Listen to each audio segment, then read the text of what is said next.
সন্ধ্যাবেলা এরকম চাল ভাজা আর ছোলা আর তার সঙ্গে যদি থাকে একটু চা, তাহলে তো পুরো জমে যাবে। তো চলো দেখাই কিভাবে বানালাম আমি চাল ভাজা। তার জন্য প্রথমে ওভেনের মধ্যে কড়াটা বসালাম। কড়াইটা গরম হয়ে আসলে ওর মধ্যে আমি চাল দিয়ে দেবো খানিকটা। তারপর আস্তে আস্তে নাড়াচাড়া করে ভালো করে এটা আমি ভেজে ফেলবো। দেখো চালটা আস্তে আস্তে গরম হয়ে আসছে, আস্তে আস্তে চাল ভাজাগুলো ফুটছে। এইভাবে নেড়ে চেড়ে ভালোভাবে ভাজবো। এইভাবে দেখো কত সুন্দর ভালোভাবে চাল ভাজা হয়ে গেছে। এইভাবে নাড়তে থাকতে হবে, না হলে কড়াইয়ের তলাটা পুড়ে যাবে। চাল ভাজাটা প্রায় হয়ে এসেছে। এবার আমি এটাকে নামিয়ে নেব।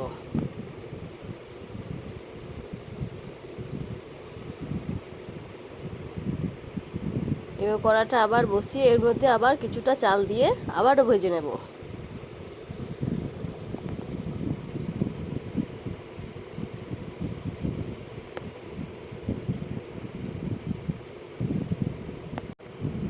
আবারও ভালোভাবে ভেজে নিচ্ছি। এইভাবে এক এক করে একটু একটু করে সমস্ত চালটা আমি ভেজে ফেলবো।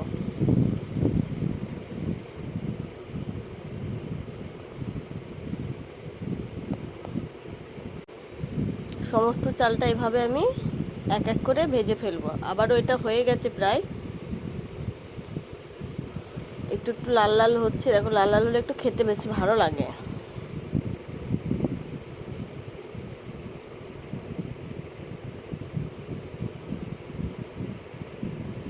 এটা আবার আমি নামিয়ে নেব।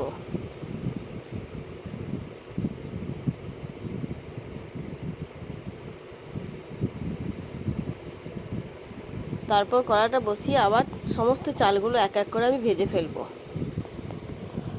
সমস্ত চাল আমি ভেজে ফেলেছি। এরপর আমি এই কড়াই মেরে দেব সাদা তেল। এবার আমি ছোলাটা ভাজবো। তেলটা গরম হয়ে আসলে এর মধ্যে দিয়ে দেব গোটা ছোলাগুলো।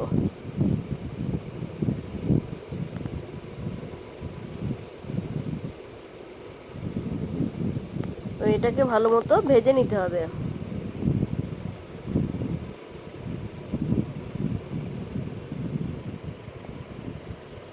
ছোলাটা ভাজা হয়ে গেলে আমি এটা নামিয়ে নেব।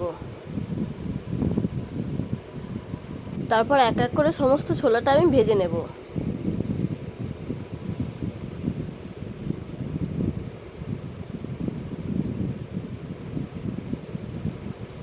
কড়াটা বেশি গরম হয়ে গেছিলো বলে আমি গ্যাসটা অফ করে দিয়েছিলাম। আবারও গ্যাসটা জ্বেলে নিলাম।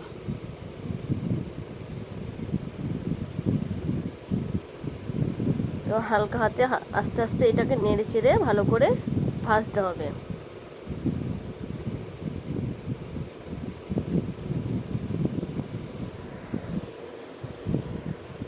দেখো কত সুন্দর ফুটেছে। এবার এগুলো নামিয়ে নেব। তারপর এর মধ্যে দুটো শুকনো লঙ্কা আমি ভালো মতো ভেজে নেব।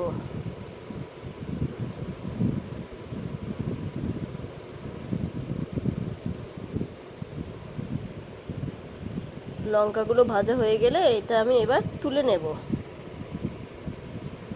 তো দেখো রেডি, খুব ঝামেলা ছাড়াই চাল ভাজা, ছোলা ভাজা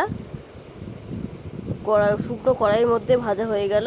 এরপর আমি এটাকে ছোলাটাকে এর মধ্যে মিশিয়ে মাখিয়ে নেব ভালো মতো করে।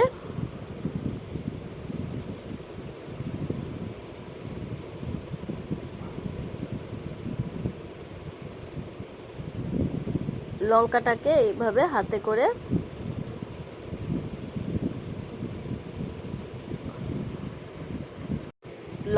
এইভাবে হাতে করে ভেঙে নেব।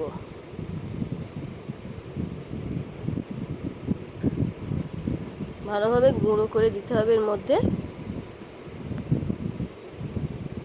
তারপর দিয়ে দেবো খানিকটা লবণ। লবণ না দিলে তো কোনো জিনিসই ভালো লাগে না, এটা তো অবশ্যই দিতে হবে। তারপর এটা গরম আছে বলে আমি হাতায় করে এভাবে মাখিয়ে নেব। তারপর সমস্ত বাটির মধ্যে তুলে বাড়ির লোকের সঙ্গে একসাথে বসে সন্ধ্যের সময় চা খাওয়া, চাল ভাজা চা খাওয়ার মজাটাই আলাদা। তোমরাও এভাবে বানিয়ে খেয়ে দেখতে পারো বন্ধুরা, ভালো লাগবে। এদিকে চাও রেডি, চাও হয়ে গেছে, চা চাল ভাজা একদম সব রেডি। তো বন্ধুরা এইভাবে চাল ভাজা আপনাদের যদি ভালো লেগে থাকে অবশ্যই বানিয়ে খাবে। তো বন্ধুরা বাই।